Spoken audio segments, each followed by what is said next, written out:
Армысыздар, құрметті ата-аналар. Енді мен өзім жайында айтып өтейін.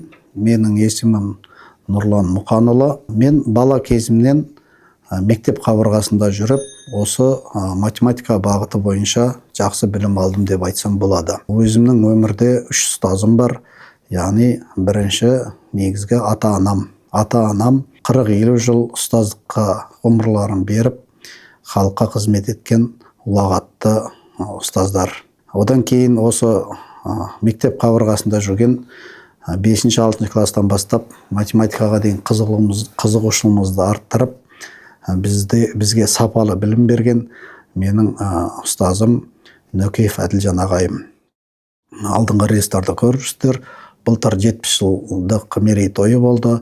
Шәкірттері атынан ол кісіні марапаттап 70 жыл мерейтойын өткіздік. Яғни сол Әділжан ағайымның арқасында математика пәнінен олимпиадаға қатысып, 3 жыл мен республикалық олимпиаданың сол кездегі жеңімпазы атандым. Одан кейінгі ұстазым сол Жәутіков атындағы республикалық физика-математика мектебінің бұрынғы директоры, және де біз оқушы кездегі республикалық математика пәні бойынша команданың жетекшісі болған, математика пәні бойынша республикалық олимпиаданың жюридің төрағасы болған жаңағы ұстазым, ардақты ұлағатты ұстаз Әбдімәжит Қоңырбайұлы Өтеш.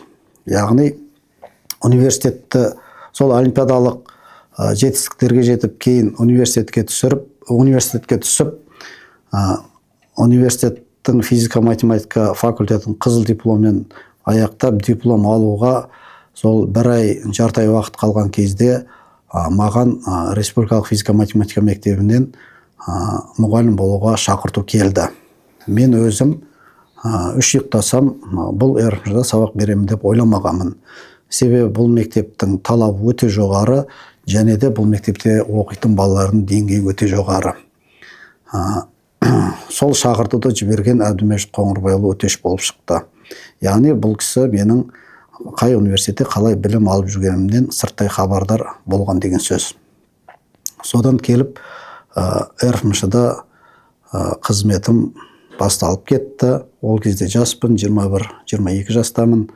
Өзімнен 4-5 жас кіші балаларға сабақ бердім. Сол мен сабақ берген балалар кейін үлкен азамат болып, қазір елімізде жақсы лауазымды қызметтер атқарып отыр. Мектеп РФМШ-ға келген кезде Әбдімәжит Қоңырбайұлы маған тапсырма берді.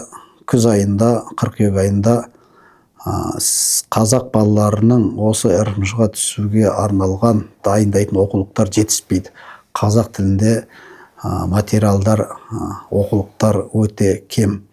Сен мына кітапты қазақшаға аударып, осындай біз қазақ балаларына арналған оқулық шығарайық деген тапсырма беріп, сол кезде мен осы Сканави оқулығын қазақша аударып, май айында жаңағы оқулығымыз жарыққа шықты. Соның барлығын ұйымдастырып, қаржыландырып, типографияның, басылымның қай кезде, қандай уақытта, қандай қаражатқа шығатындығын барлығын реттеп жасаған Әбдімәжит Қоңырбайұлы еді. Ол кісі қазақ балаларына жасаған еңбегі өте жоғары деп есептеймін. Мәселен, сол Жәутіков атамызды жаңағы 72 жылы РФМШ ашылған кезде Әбдімәжит Қоңырбайұлының бұл РФМШ-ға келіп, өзі түлегі ғой, РФМШ-ға келіп түсуінің бірден-бір себебі сол академик Жәутіковтің сол кездегі газет бетіне жариялап, осы мектептерге ауыл-ауылдық жерден қазақ балаларын тартуы болса, соның жалғасы Әбдімәжит Қоңырбайұлы кейінгі өзінің білім беру саласында бала көрсе, сол баланың болашағына әсер етіп, сол баланы ашуға дайын тұратын еді. Өз қалтасынан ақшасын төлеп, олимпиадаларға қатыстырып, өзі мектеп директоры болса да, балалардың көзін ашуға сондай керемет жағдайлар жасаған кісі. Яғни Әбдімәжит Қоңырбайұлы менің ұстазым деп есептеймін, білемін, мойындаймын. Одан кейінгі жылдары өзіміздің университетте сол математика ғылымдарының магистрымын және докторантураны бітірдім. Негізгі білім саласында жүргенім өзімнің алған тәжірибемді, білімімді болашақ ұрпақтарға беру.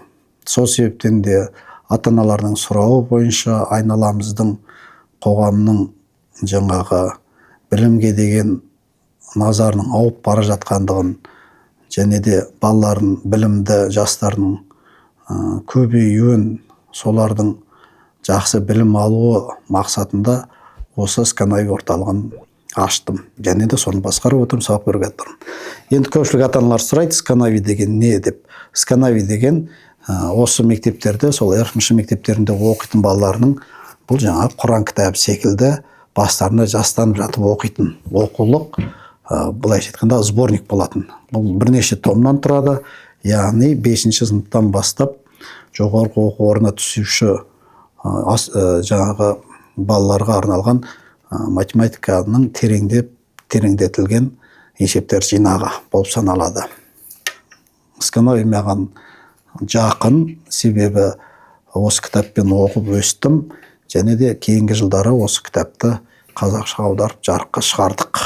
2025-тегі балалардың 67% менде осы РФМШ ниш мектептеріне түсті, 6 класс бойынша дайындық жасаған балалар. Енді 2026 жылғы биылғы оқу жылына біздің орталықта ерекшеліктер бар. Біз 6 сыныптың балаларын 5 пән бойынша дайындайтын боламыз. Ал 4 сыныптың балаларына 4 пен 5-ке ағылшын тілін қостық. Себебі қазір ағылшын тілі математикамен негіз болды деп есептесек болады. Тіл білу өте қажеттілік туындатып отыр. Бала 5-ші сыныптан, 4-ші сыныптан ағылшыннан базасын қалыптастыру керек. Себебі сол 7-8 сыныпқа барған кезде IELTS сертификаттарын алу үшін балада әлдеқайда дайындық болу керек. Ал 6 сыныптар үшін оны білесіздер, ниш мектептеріне ағылшын бойынша да емтихан тапсырады. Яғни мен өз курсыма балаларды мастер-класс арқылы қабылдаймын. Мастер-класс өткізудің бірнеше тиімді себептері бар. Ата-ана мен бағыт-бағдарын анықтап беремін. Ата-анада күмәннің орнына баласын оқытуға деген шешім қалыптасады. Мастер-классқа келіп қатысқаннан кейін құнды ақпараттарға сусынданады ата-ана. Бұндай нәрсе, білімге қатысты нәрсе көп жерде айтыла бермейді ғой. Көпшілігі сол қазір бізде Instagram, YouTube-та көретініміз сол жеңіл нәрсе, арзан күлкі, той-томалаққа ауып кете береміз. Ал осы білімге қатысты нәрселер өте жиі айтыла бермейді. Және де келген 80-90% ата-аналардың мастер-класстан кейін маған айтатын алғыстары, мұндай ақпаратты біз еш жерде естімедік деп шындықтарын айтып мойындайды. Яғни мұның барлығы ашық ақпарат, дегенмен де бұл ақпараттар көп жерде айтыла бермейді. Сондықтан мастер-классқа келіңіздер, жазылыңыздар. Балаңыз 4-ші, 5-ші, 6-ші, 7-ші сынып оқитын болса, балаңыздың болашағына сіз алаңдаушылық білдіретін болсаңыз, қазірден бастап қимылдап алғаш қадамдарын жасау керексіздер, құрметті ата-аналар. Яғни, және де сіздердің осы мен айтқан нәрселерім бойынша ойларыңыз болса, астындағы комментарийға жазсаңыздар болады. Және де алдағы уақыттарда осында YouTube каналында да қосымша ақпараттар беріп отыратын боламын.